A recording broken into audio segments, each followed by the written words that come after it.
Because our body temperatures are extremely important for our physiology, it seems like we don't just let it do whatever it wants. Organisms have many different approaches and many different ways that have evolved that allow them to regulate their body temperature, whether they're cold-blooded or warm-blooded. The organisms still have to make sure their enzymes work. I put the picture of the zebra here because one of the theories about its stripes are that the dark stripes will heat up the air, which will rise and cause movement of the cooler air from the white stripes. It causes air movement across the surface, which will help the animal regulate its temperature. It's like making a little breeze on its skin and helping evaporate water off of its skin at the same time. So your textbook takes these factors that will allow the organism to balance its heat gain with its heat loss by using this equation that sort of helps put it all in one place. And so the equation, I know it looks worse than it really is. But here we're looking at H sub S. So we're looking at the total heat stored. So the S is the storage of the heat in the body of the organism. And that heat that's in the body, part of it is gained from metabolic heat. And metabolic heat is the energy that releases when you're doing cellular respiration. So you think about when you are running around and you're burning up a lot of sugar, you get hot, you heat up. That's the heat from your metabolic rate. So you gain heat from metabolism. Then we have the CD is for conduction. Conduction is the transfer of heat between an object and direct physical contact. So when you sit on a cold bench, a stone bench on a cold day, you're going to lose heat from your body into the stone bench. When my cat sits on my lap, she'll absorb heat on the cold day into her body through conduction. So you can gain heat or lose it. And that's why in the equation itself, it has a plus and a minus on it. Because you could be gaining or losing heat. Same thing with convection. Convection is the same process, but it's the process of heat flow between a solid body and a moving fluid. That can be the air, so that the wind carrying your heat away, or that could be in the water. You get in the water and the water will take your heat away. And so the direction of flow for heat for both conduction and convection is always from the warmer region to the colder one. So heat is going from a warmer spot to a colder spot, whether that is in or out of the organism depends on the relative differences. Then we have heat gained or lost through electromagnetic radiation. So they have an R for radiation. So this is often called simply radiation. All objects give off electromagnetic radiation, but the obvious source in our environment is the sun. And we don't really see this because well, really, most of the sunlight falls outside of what we can see. We can see the visible light, but there's an infrared, a heat portion of the spectrum. And the electromagnetic radiation emitted by most objects in our environment is in infrared light as well. So if you wore infrared night goggles, you could see the heat being given off of the warm bodies. When you stand in front of a fire, you're feeling the infrared heat from the fire. And so when you're standing outside on a clear, cold night with no wind, the chilling effect is your body giving off heat to the surroundings, and which eventually goes off into the night sky. And then the H sub E, this has only got a negative sign. So the electromagnetic heat, you can absorb heat or you can give off heat. The evaporation is the heat that we're losing from cooling our body with sweat, and it's the heat that the plants will lose through transpiration.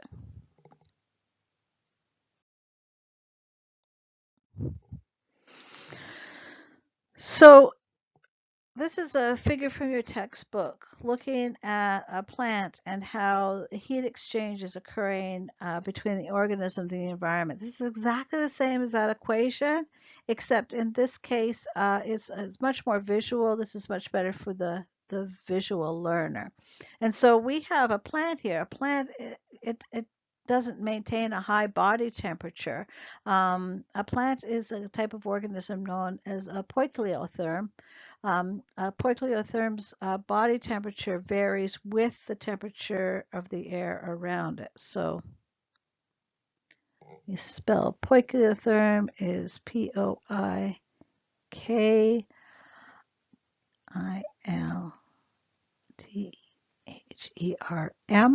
poikilotherm. And so poikilotherm's body temperature varies with the environmental temperature. And so it has to use some sort of external source of heat. And so we're looking at this particular plant, and when we're really, let's say this is a sunflower living out in the desert, we can see the sun beating down on it is going to be bringing heat into the plant, so that's going to raise its temperature. But then remember the plant is also going through metabolism, metabolic activity. It'll give off a little bit of heat, but not a lot. So this desert plant is not giving off a lot of heat. It's going to give off more heat with evaporation of water through transpiration. And that's going to be pretty big. It's going through photosynthesis. Its stomata are open to let carbon dioxide in. So remember, CO2 goes in here, and water vapor and oxygen come out of the leaves. That water vapor is going to be evaporating transpiration, so that's H sub E. We have the wind blowing, so you can see this is a fairly open plant where there's lots of room for the wind, and they show the wind coming through the plant here and taking some of the heat away. But you can also imagine if there was hot air, so maybe it's heating up from the ground, and that hot air is coming up, and that's going to help heat up the plant as well. And then you have heat loss or gain depending on how hot the soil is. So you can have conduction down here. These desert plants tend not to put any leaves down on the soil surface because those would heat up as the soil heats up. So they tend to avoid that and keep their leaves away from the surface so that their heat of gain from the soil can be minimized as much as possible.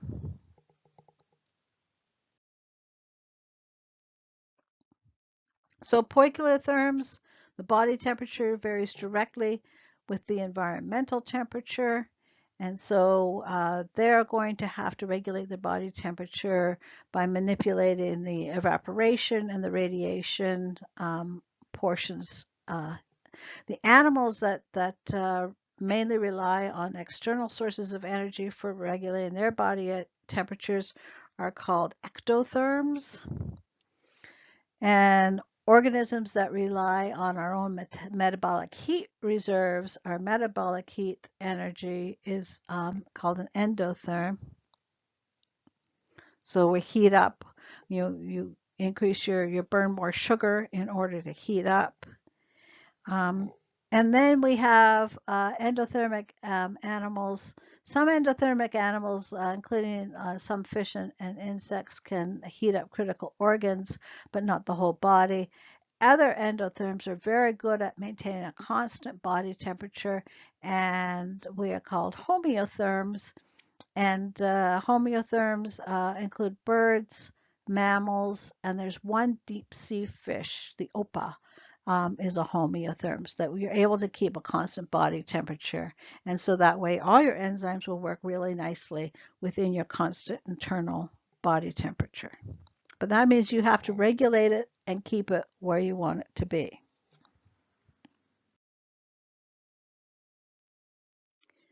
So the desert plant that I was just talking about, desert plants have to reduce heat storage.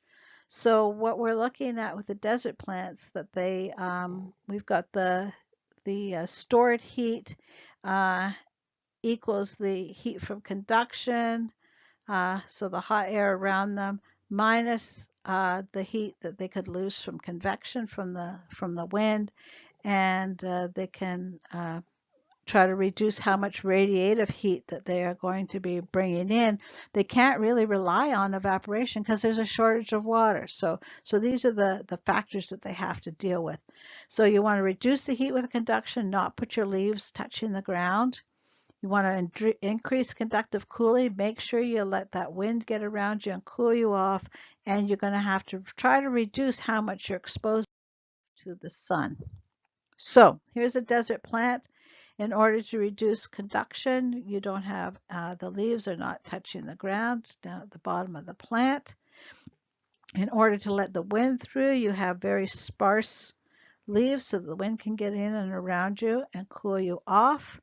And then what they will do is also orient their leaves so that they are not facing flat on into the sun, so they're not getting the whole brute force of the sun hitting the whole leaf blade, but they will turn the leaf sideways, and it'll just be the edge of the leaf that heats up, so that they are going to reduce how much of the leaf is exposed, and they can orient the leaves and move them throughout the day.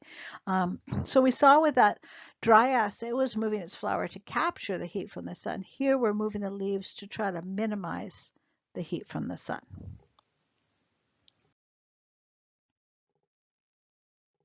When we look at Arctic and alpine plants, then they're going to have to try to stay warm. They want to increase their radiative heating, like that dryas flower.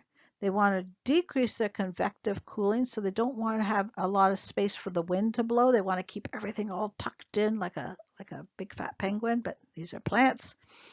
The tropical alpine plants are usually rosette plants, and what they do is, in order to prevent their stems from freezing, they try to keep the dead leaves. So if we have the ground here and we have the plants growing up out of the ground with their leaves, what they do is keep a mass of all the leaves. So when their leaves die, they don't drop them. They will just hang on to them, and there will be dead leaves down here that'll help insulate the stem and keep the stem from the plant from freezing. They also have thick leaves with little hairs all over the surface. So they have very hairy, they're not hairs like our hair, but little projections, hair-like projections all over the leaves, so they're all fuzzy. And that increases the leaf temperature, keeps it nice and warm, holds in their metabolic heat. So here is a typical Arctic tundra plant, and these are known as cushion plants. You also get it in the alpine tundra, and so there's one of the things they will do. They'll have their leaves a very dark green, so remember that's going to absorb more light if it's dark, and that way they reduce how much light is being reflected. So they're trying to take in as much light as possible, so we can maximize the light coming down to the plant and into the plant to heat it up. They make this cushion shape so that when the wind does blow, it blows over them and doesn't blow. It's not going to blow through them. So since it's not blowing through them, you're not going to be losing heat from that. And then if the soil around them heats up with the sun, it's nice and close to the ground, so it can heat up based on the heat around it, so that it can increase the heat gain.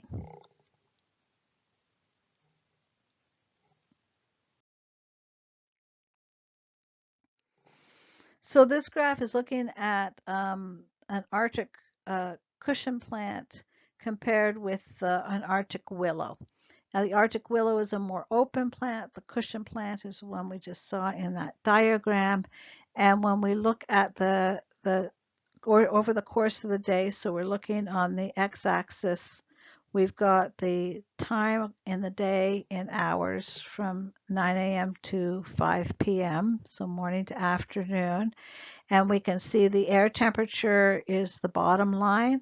So we've got the air temperature going up over the course of the day. Then we have the temperature of the willow, and the willow has a more open structure. It allows the wind to come through, and it basically is tracking the air temperature. It's not much warmer than the air temperature. However, the cushion plant is able to retain more heat, and so it's the top line here, and we see the cushion plant does much better and is much warmer than the air temperature. And so this seems to be a strategy that works for it.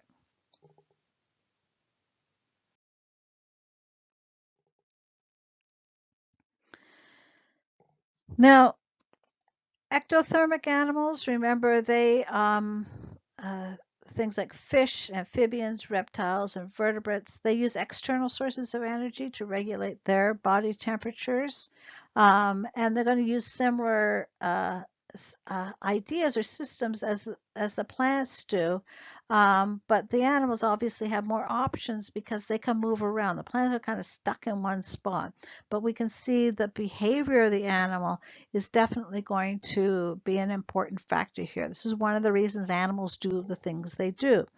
So earlier in the chapter, they introduced the eastern fence lizard, and we're looking at the eastern fence lizard again. Here is an ectotherm that uses its behavior in order to regulate its body temperature. And if it's cold, it will go and bask out in the sun, and then if it's warm out, it'll go down and it's going to get in the shady spots. Its energy intake from earlier in the chapter is maximized at 33 degrees Celsius. And so its preferred temperature is close to 33 degrees Celsius. And that's the way it can get the most energy out of its food. Its enzymes are going to work the best. This is what this really cute guy looks like. He lives on fences and stone fences, wood piles. You'll see him basking on the top in the spring, where he's going to make sure that his temperature gets up high enough. We find these in New Jersey, but they also they looked at it in this particular study. They looked at a population in New Jersey and a population in South Carolina. So there was a temperature gradient from 26 degrees in New Jersey to 38 degrees in North Carolina. And so no matter where they grew, where they were living, where the population was from, they both had their metabolic energy was maximized at 33 degrees. So the light blue, we've got the population from New Jersey. If they were living at 30 degrees, they were not metabolizing as much energy as at 33 degrees, and then less energy at 36 degrees. And the same thing with the South Carolina population, less energy metabolized at 30 degrees, 33 degrees, 36 degrees, less energy. So they both had their preferred temperature is going to be 33 degrees Celsius. However, remember, they live in different places with different temperatures. It's cooler in New Jersey than in South Carolina. They have exactly the same preferred temperature in both places, 33 degrees. And when you actually measure their body temperature out in the field where they're living, they have exactly the same body temperature. And that is because they're going to change their behavior. So in New Jersey, they're going to spend more time sitting up basking in the sun than they do in South Carolina, so that they're able to raise their temperature in New Jersey when they have to, and they'll go down in the shade in South Carolina when they have to cool off their temperature. So they end up with exactly the same temperature. So the two populations both regulate their body temperatures to match the temperature of their maximum metabolic energy intake. This is a really interesting example of grasshoppers. Grasshoppers also like to bask in the sun, which can raise their body temperature. And they actually found that the ones that were reared at low temperatures tended to be darker in color. And this darker color allowed them to absorb more heat. So what these grasshoppers would do is that they would go out in the sunlight in the morning, and these were grasshoppers that were living in the mountains of Arizona, and they would go out in the morning in the sun, and they could heat up their body temperature quite quickly that way to their optimal temperature. And they took them into the lab to see uh, what they were doing and what temperatures they were reaching, and some of them would even go above their optimal temperature, sort of overheat in the sun. They raised some grasshoppers in without access to light, and they raised some with access to light. And the ones without access to light actually were a darker color, so they would be able to absorb more heat than the ones that actually were going out into the light. And if they're a lighter color, they're reflecting more light, so they try not to overheat. But they're trying to figure out why they were actually basking to such a high temperature, and they realize that those high temperatures may have to do with raising your body temperature like you do when you get an infection. It kills a fungus that affects grasshoppers. So just like you would raise your body temperature to kill a bacterial or viral infection, they are raising their body temperatures so that they can kill this fungus infection, which is controlling one of their serious diseases or pathogens that they're affected by. So when we look at the data from the lab, the grasshoppers that had access to light were raising their temperatures very high. So this is over the time of the experiment on the x-axis, and we're looking at the temperature of their bodies or of the air, and we can see the air temperature was fairly constant during this time, which is the blue line across here. We have the temperature of the grasshoppers that were confined to the shade. They didn't have access to the light, so that tracks pretty closely with the air temperature across here. And then the grasshoppers that did have access to light were about 10 degrees warmer than the air temperature. Their body temperatures were much higher and stayed higher through the course of the time. Recommend taking a break here. We're going to talk about endothermic animals and how they regulate their temperature. It was usually with adjusting our metabolic rate. We do more metabolic activity to heat up, and then we do less to cool off.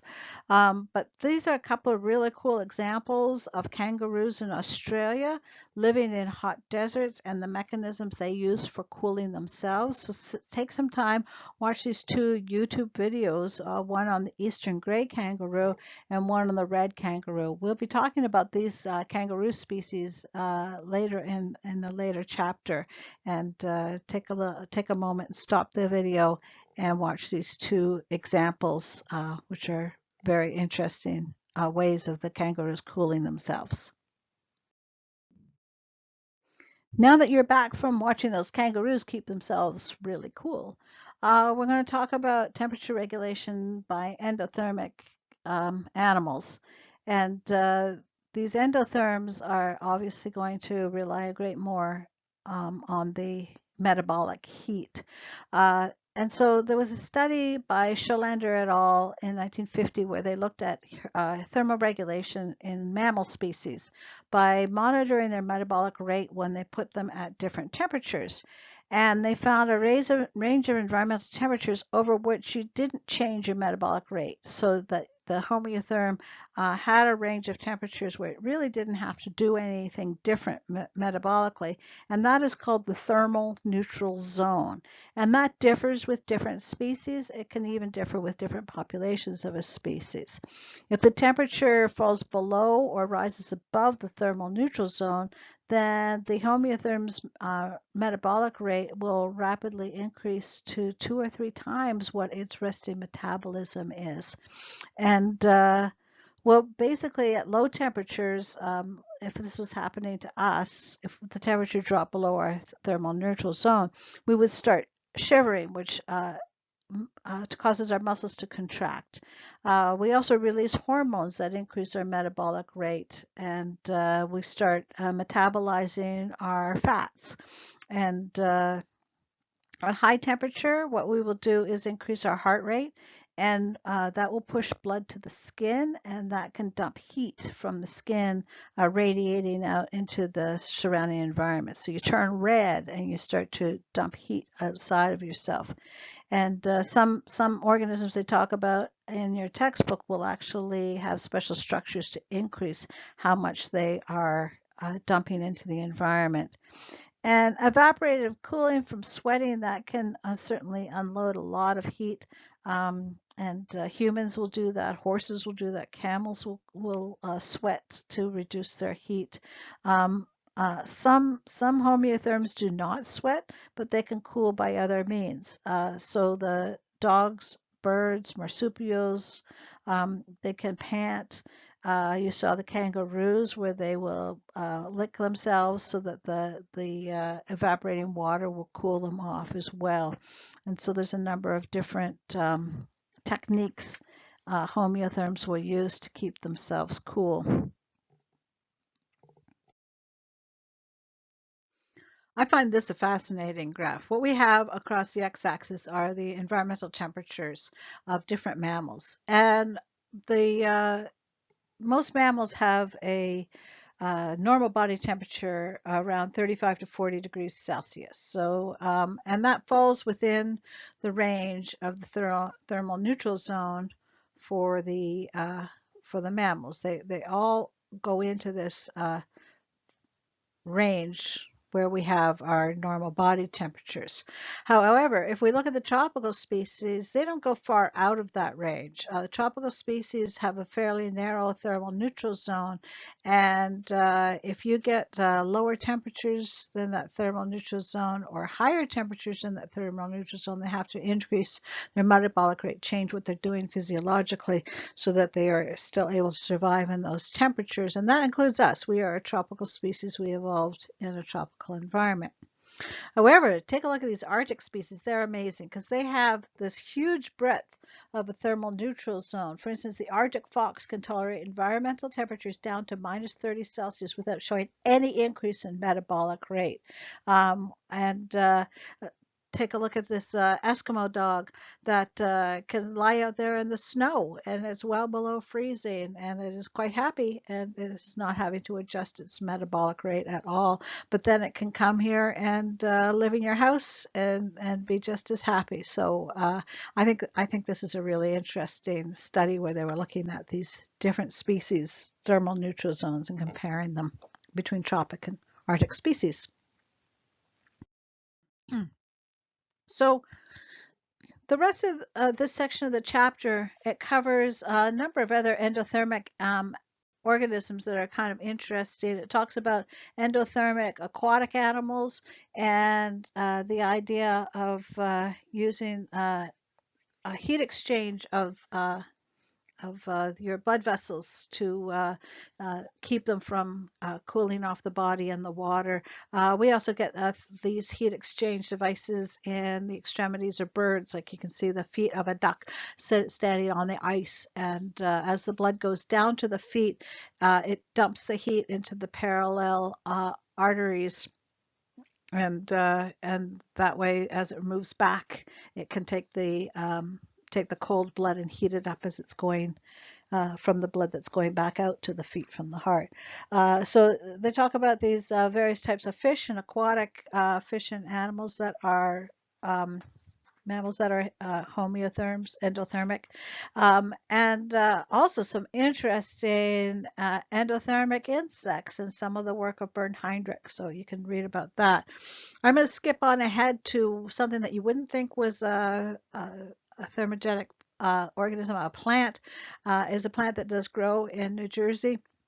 Most plants are poikilothermic ectotherms, so their body temperature will vary with the air temperature, but plants in the family ericaceae use metabolic heat to actually heat up their flowers in the early spring to attract pollinators. So we're going to talk about the skunk cabbage, which is a perennial plant that has a big thick taproot, and it stores the glucose in long chains of starch in the root. And then in the spring, when things start to early spring, start to warm up, sometimes you get those warm spring days. And what it'll do is it'll translocate the starch up to the flower. An inflorescence is a flower cluster, a flower structure. And it'll start to go through cellular respiration. So it goes metabolizes the starch into heat. That will melt the snow above the flower. And so you get this little purplish flower up here in the snow. And it gives off a skunky smell, a nasty smell that attracts flies. And the flies are the pollinators. So on a warm spring day, some of the flies are going to pop out and they'll be flying around. And the only place they're attracted to then is going to be these stinky flowers where they're getting tricked thinking they're getting some rotting meat, and they're going to go flower to flower, and there's no other pollinators out there, there's nobody competing for it, and they're able to take advantage of this metabolic they were generating. So here's a picture from your book of showing you that the equations that we've been talking about has it generating quite a bit of metabolic heat in the flower, which is going to melt the snow, and it's going to just stick there up above the surface. So the air temperature can be minus 15 degrees Celsius, and this little guy's poking up its flower out of the snow and has a nice flower temperature of 20 degrees Celsius. So quite a difference of 45 or 35 degrees Celsius difference in temperature. These skunk cabbages, here's a bear sitting in the skunk cabbages. They're kind of the first things to grow in the spring. Excellent form of vitamin C, so for animals and people. So how does the metabolic rate of skunk cabbage flowers change with the air temperature?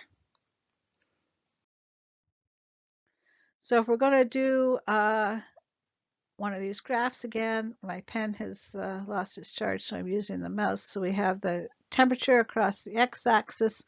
We have the metabolic rate on the y-axis. We're going to go from a temperature of 0 Celsius, the freezing point, to a temperature of 20 Celsius, which is about your room temperature today. And remember when we were looking at metabolic rates, we had the rates would increase with temperature, and then the proteins would denature. Well, actually, with these skunk cabbage enzymes, the proteins start denaturing as soon as the temperatures start to increase. So we find that with these skunk cabbages that the reaction rate is highest right when the snow's melting, and then it drops off from that point on. Really, the part of the line where it was going up with temperature would be back over here. We'd have it a line going like there where it would increase, but because the temperatures are below freezing, they can't do anything. So it can't even start functioning until the temperature is above freezing.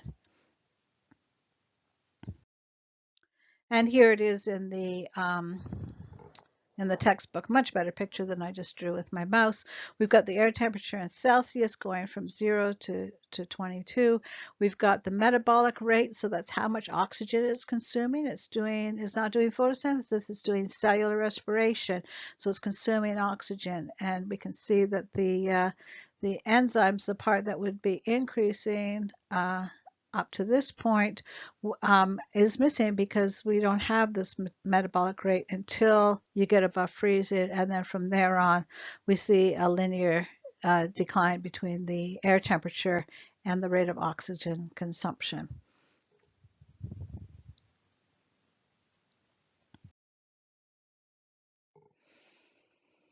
So that's the end of section 5.4, and there's some review questions at the end of that. Make sure you can answer the first two review questions. The the one about the Celia, and the one about behavioral thermoregulation. Okay, so then we are moving on to how do organisms survive extreme temperatures? And there's a hint. We've got these beautiful monarch butterflies that obviously move across North America with the temperature. So there's a few ways. My favorite way to survive extreme temperatures is the simplest way, and that is to seek shelter. If it's too hot or if it's too cold, try to find some place where I can get out of the heat and the cold. Another way is to reduce your metabolic rate.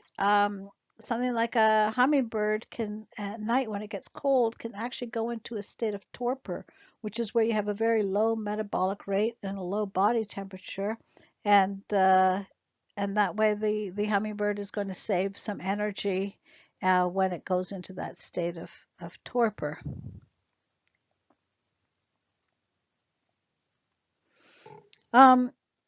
Sometimes you can go into hibernation.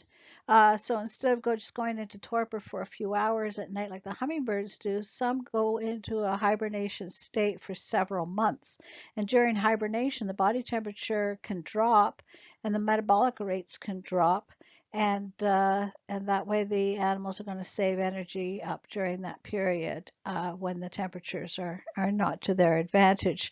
If we hibernate during the winter, if we go into this state in the winter, it's called hibernation, but some organisms will do it in the summertime. It's called estivation, and that might be something they're doing during the hot, dry periods of the summer.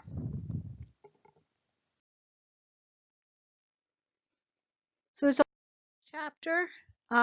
We talked about microclimates. We talked about aquatic temperatures, water moderating the climate.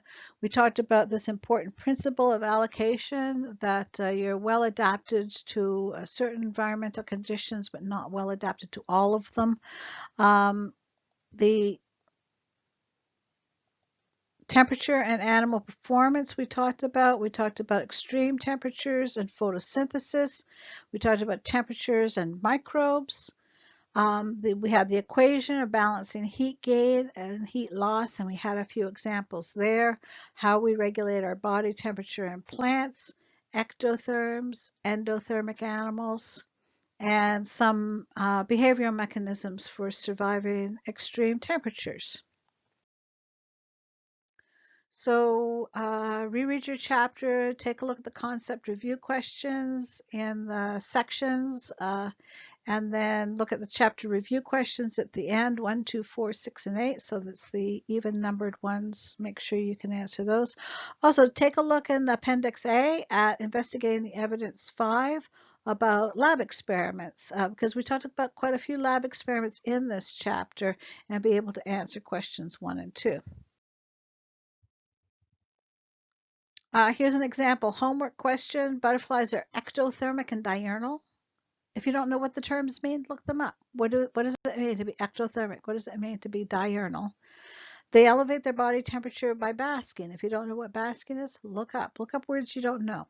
How would the percent time spent flying versus basking vary with latitude? Could you draw a graph of that? Could you draw a graph with latitude being the independent factor and the percent time spent flying versus basking?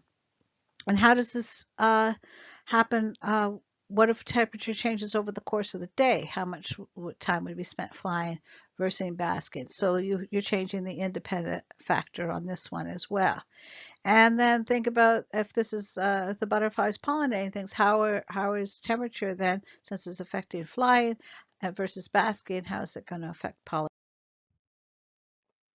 The next chapter is going to be water relations. So I'm going to have you read the chapter. The concept review questions for the first and second sections of the chapter are good. The chapter review questions at the end, and then take a look at investigating the evidence in Appendix A, number 6, where you're looking at the sample size. So when you're reading through your chapters, you should be taking notes during presentations, and you should write out answers to your questions. So that way you understand how to fully put the answers together. And see you next time.